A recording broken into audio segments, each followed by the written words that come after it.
બનાસકાંઠા જિલ્લામાં શનિવારે સાંજે 6 વાગ્યાથી રવિવારે સાંજે 6 વાગ્યા સુધીના 24 કલાક દરમિયાન વિવિધ તાલુકાઓમાં હળવાથી મધ્યમ વરસાદી ઝાપટા નોંધાયા છે, જેમાં ધાનેરા તાલુકામાં સૌથી વધુ વરસાદ નોંધાયો છે।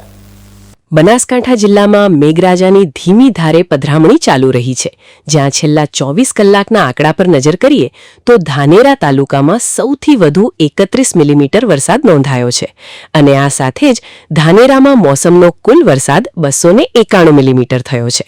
આ ઉપરાંત કાંકરેજ તાલુકામાં 26 મિલીમીટર વરસાદ પડ્યો છે, જ્યાં સિઝનનો કુલ વરસાદ 245 મિલીમીટરે પહોંચ્યો છે।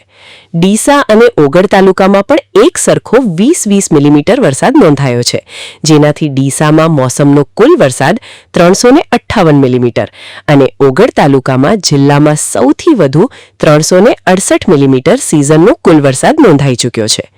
વડગામ તાલુકામાં 11 મિલીમીટર વરસાદ નોંધાતા ત્યાં સિઝનનો કુલ વરસાદ 290 મિલીમીટર થયો છે, જ્યારે જિલ્લા મથક પાલનપુરમાં 5 મિલીમીટર વરસાદ પડ્યો છે અને ત્યાં મોસમનો કુલ આંકડો 260 મિલીમીટરે પહોંચ્યો છે।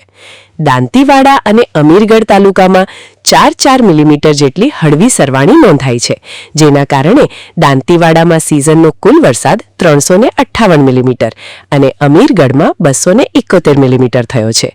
બીજી તરફ દાંતા અને હળાદ પંથકમાં છેલ્લા 24 કલાક દરમિયાન વરસાદી આંકડો 0 રહ્યો છે, જો કે મોસમનો કુલ વરસાદ દાંતામાં 293 મિલીમીટર અને હળાદમાં 340 મિલીમીટર નોંધાઈ ચૂક્યો છે।